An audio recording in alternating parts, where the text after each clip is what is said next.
오늘 강의 주제는 수필 소재론과 작법편입니다.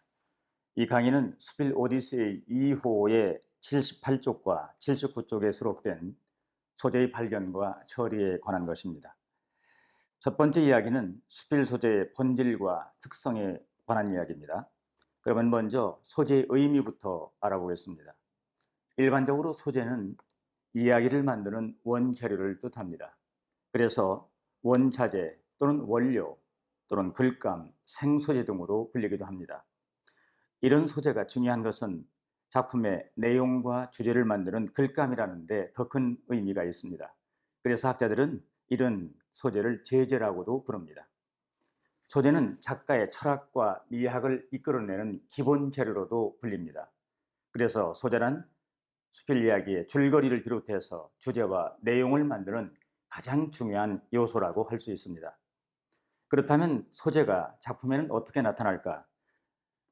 여러분들이 작품을 읽으면서 의미 있는 사건이나 행동 또는 인물을 만날 수가 있습니다. 그런 사건과 행동, 인물이 바로 소재라고 할 수 있습니다. 그렇다면 이런 소재가 작품 속에서 왜 중요한가? 그것은 소재가 바로 작가가 주제를 통해서 형상화하고자 하는 인간적인 의미를 내포하고 있기 때문에 그렇습니다. 여기서 인간적 의미란 크게 두 가지로 설명할 수 있는데, 하나는 인간이란 무엇인가라는 본질적인 문제하고, 두 번째는 바람직한 인생이란 무엇인가라는 그런 삶의 문제를 다루기 때문에 그렇습니다. 이러한 소재 탐구는 소재 속에서 인간적인 의미를 끌어내어 문학적으로 형상화해서 독자한테 들려주는데 그 가치가 있다고 하겠습니다. 그러면 이제 소재의 출처에 대해서 알아보겠습니다. 작가는 소재를 어디서 구해올까? 이런 문제인데 그 출처를 소재원이라고 부릅니다. 또는 수필 탐구의 영토라는 말로도 부르고 있습니다. 한마디로 수필의 소재원은 작가가 실제로 경험했던 경험 세계가 됩니다. 작가의 경험 세계는 그가 직접 간접으로 경험했던 세계 또는 내적 외적으로 경험했던 세계가 되겠습니다.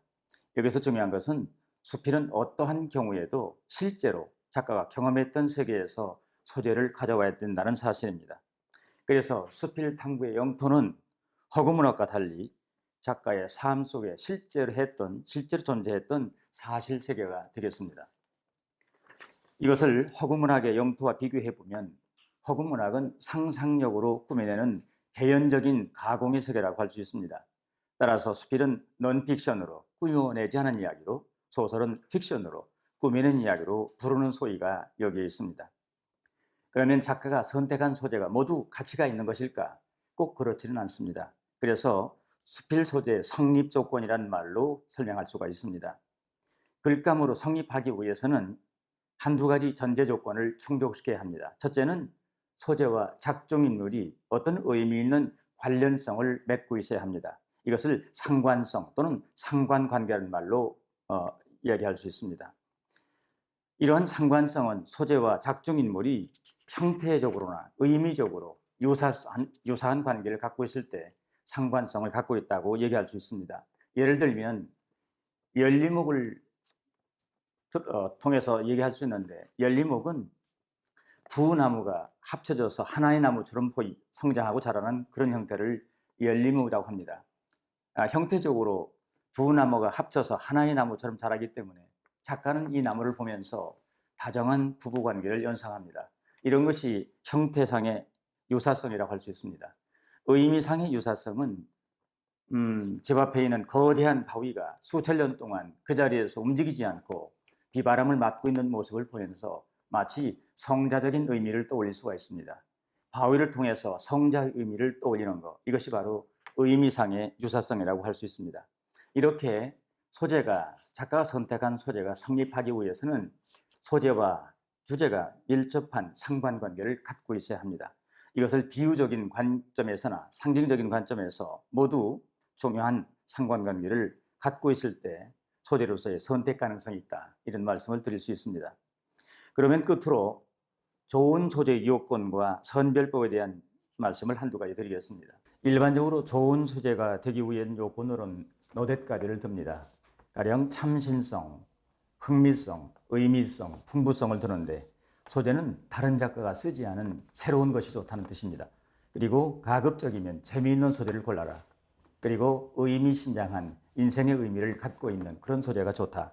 그리고 이야기거리가 풍부해야 주제를 형성하는 데 도움이 된다. 이런 뜻에서 참신성, 흥미성, 의미성, 풍부성을 듭니다. 그런데 저는 여기서 한 가지를 더 추가하고 싶은데 그것은 새로운 세계 정보를 갖고 있는 소재가 좋은 소재라고 할 수 있습니다. 여기서 새로운 세계 정보란 인간의 삶의 이치나 법칙, 그리고 자연의 법칙, 또 우주의 원리 이런 것 등을 소재가 함유하고 있을 때 더 좋은 소재라고 할 수 있습니다. 그리고 소재를 선택할 때는 반드시 두 가지 전제를 살펴야 하는데 첫째는 자신의 능력으로 감당할 수 있는 소재를 골라라 하는 것입니다. 너무 깊거나 무거워서 소화할 수 없는 소재는 선택하지 않는 것만 못합니다. 그리고 주제를 반드시 뒷받침할 수 있는 그런 소재여야지 주제와 무관한 소재는 아무런 쓸모가 없는 것입니다.